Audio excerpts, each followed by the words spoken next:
Welcome back to the Book Nook podcast, where we like to really get into a single book and explore all the cool stuff about it. And today, we are opening up to Kill a Mockingbird, Oh, yeah. Harper Lee's truly iconic novel. Yeah. Got a bunch of different sources.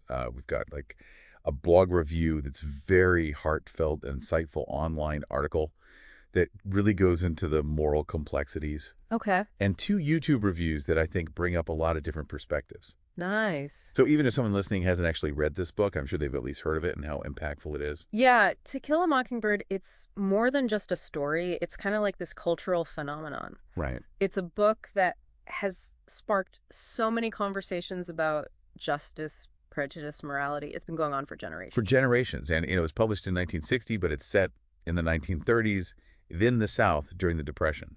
Wow. So we're in Macomb, Alabama, a town that is dealing with a lot of racial tension.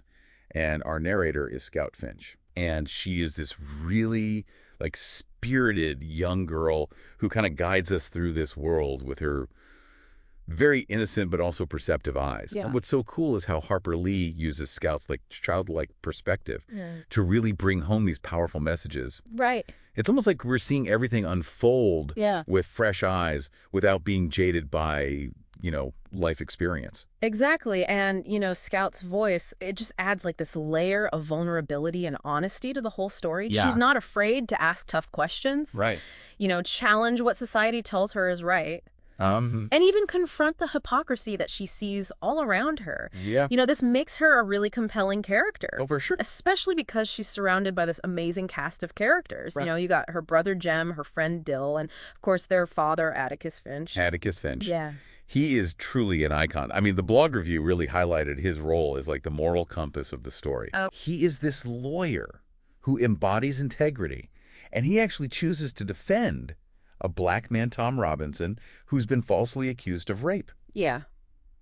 So, just imagine the courage it took to do that back then in the 1930s in the South. Oh, totally. It wasn't just legal representation. It was a huge statement challenging all this prejudice of the time. Absolutely. One of the YouTube reviewers, Dan Whitebooks, he calls Atticus the perfect role model. Right. And it's hard to disagree. Yeah. He sticks to his beliefs even when he's facing all this pressure from society and hostility from his own community. Yeah. This unwavering commitment to justice, even when it's not popular, is what makes him such a powerful figure. Totally. And it's interesting how the online article we have goes even deeper into his motivation. Oh. It goes beyond, just praising his actions and raises these thought-provoking questions. Okay. It explores his gut instinct for right and wrong, which seems to be more than just following the law. And so this made me think, how do we reconcile our own gut instincts with, all the complexities of the world around us? That's a really good point. Yeah. The article really wants us to think critically about how Atticus approaches things. Yeah. And recognize that even actions that come from a good place can be seen differently depending on the time and social context. Totally. It's encouraging us to look at our own values and how they shape how we see justice and morality. Yeah, for sure. And I think, if you're enjoying this deep dive into To Kill a Mockingbird, Okay. don't forget to hit that subscribe button Yes. and leave us a review because, we love hearing from you. Um, And it helps other people who love books find the podcast. absolutely. So let's get back to Macomb. Okay, let's talk about that courtroom scene All right. where Atticus is questioning Mayella Ewell, Okay. the woman accusing Tom Robinson. Right. This scene is huge. It shows us the lies and prejudice at the heart of the case. Atticus very carefully asks questions and totally dismantles Mayella's testimony. Wow. He reveals her own weaknesses and the deep racism behind the accusations against Tom. It's amazing how Harper Lee builds the tension in that scene. Right. You could just feel the courtroom buzzing with anticipation and prejudice. Yeah. And the online article brings up this fascinating point. What's that? Even though Atticus exposes the truth, the jury still convicts Tom. Oh, wow. It's a stark reminder that even when justice is served legally, it doesn't always win against societal biases. Yeah, that's heartbreaking. Yeah. But it's a reality we still see today. Right. It shows how deep these systemic issues are that keep injustice going, Yeah, even with people like Atticus fighting so hard for what's right.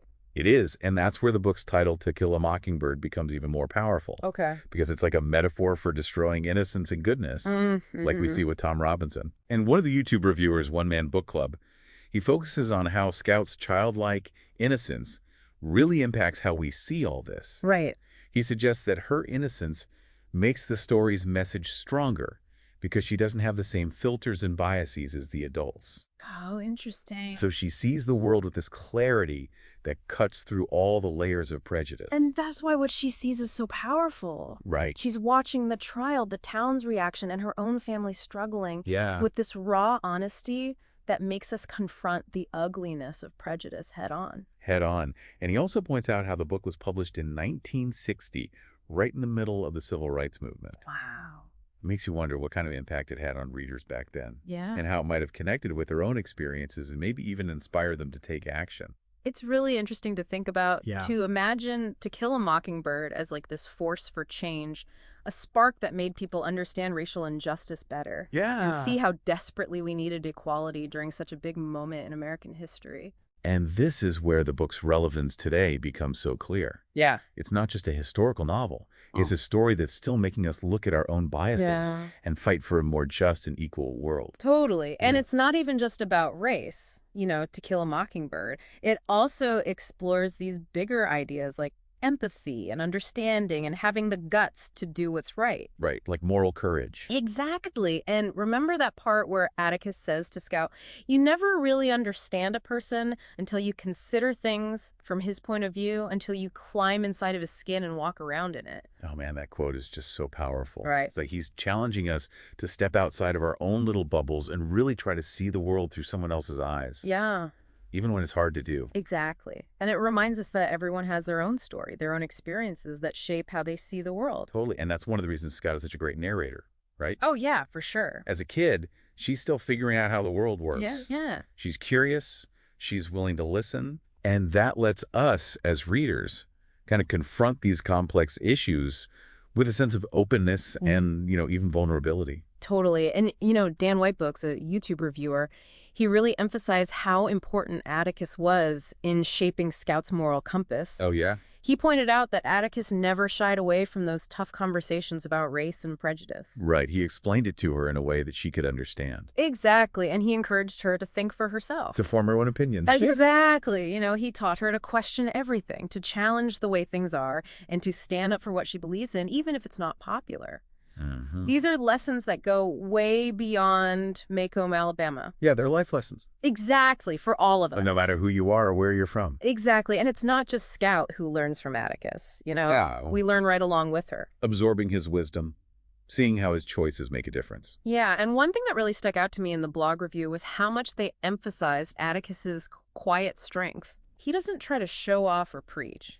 He just lives by what he believes. Right. And that's what makes him so interesting. Totally. His actions speak louder than words. Exactly. He's like the model of empathy, integrity, courage. Mm. And not just for his kids, but for everyone in the town. Yeah.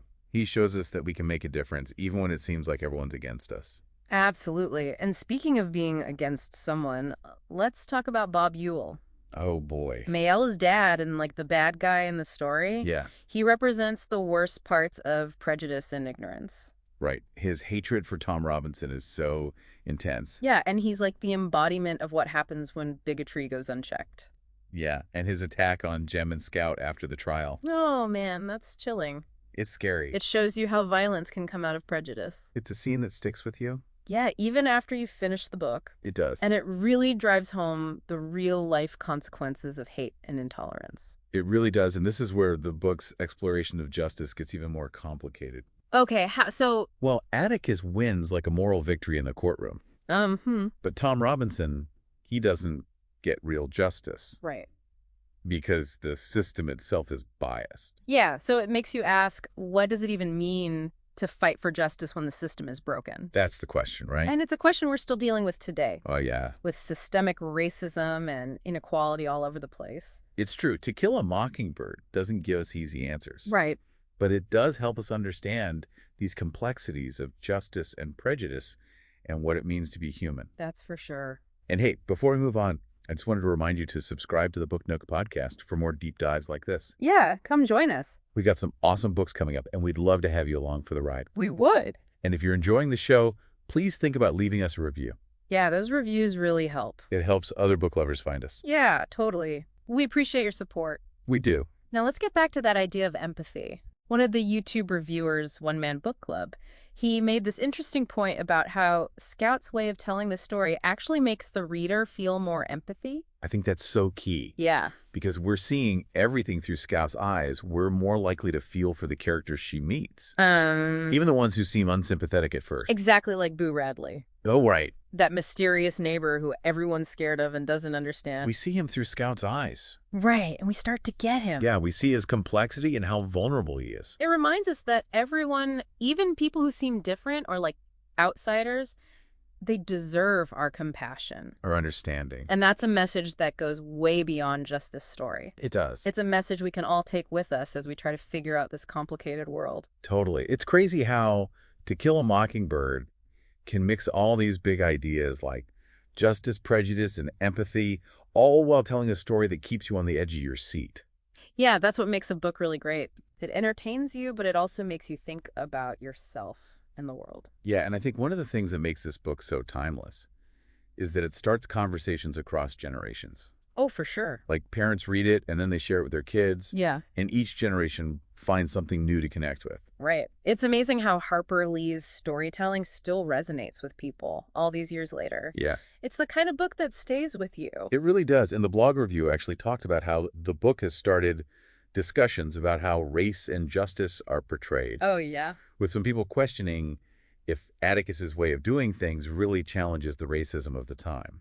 Yeah, that's a good point. Right. It's important to talk about these complicated issues and realize that our views on the book can change as society changes. Right. What might have seemed progressive in 1960 might not seem that way today. Yeah. And that's part of what makes this book so interesting to discuss and debate. Totally. It makes us think critically about the characters and their choices and the historical context. And it makes us admit that even our heroes aren't perfect. Yeah.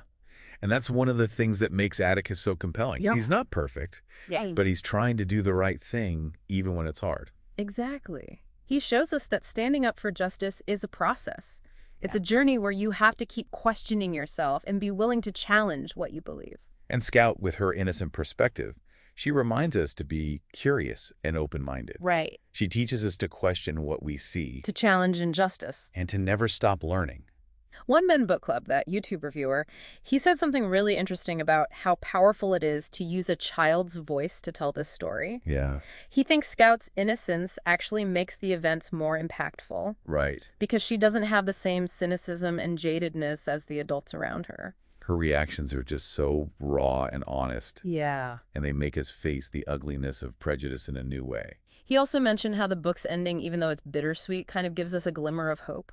Okay. You know Scout's last encounter with Boo Radley, that mysterious neighbor who saves them? Yeah.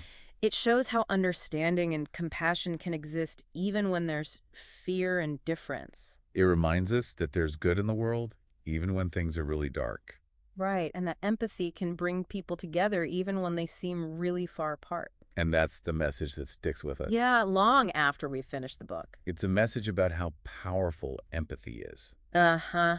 The importance of fighting for justice. And the strength of the human spirit. Absolutely. Well, that wraps up our deep dive into To Kill a Mockingbird. Yeah. We hope this discussion gave you some new insights into this classic novel. And maybe inspired you to think about its themes again. Yeah, and if you haven't read To Kill a Mockingbird yet, You should definitely check it out. yeah, it's a must-read. Totally. Before we go, we wanted to remind you to subscribe to the Book Nook podcast for more deep dives into amazing books. And more thought-provoking discussions. Right. And if you enjoyed this episode, please leave us a review It helps other book lovers find the podcast. and join our community of readers. Yeah, we really appreciate your support. Thank you for listening to the Book Nook podcast. We'll see you next time. Don't forget to check the link in the episode description to get your own copy of To Kill a Mockingbird. Yeah, so you can keep exploring this powerful story. See you next time.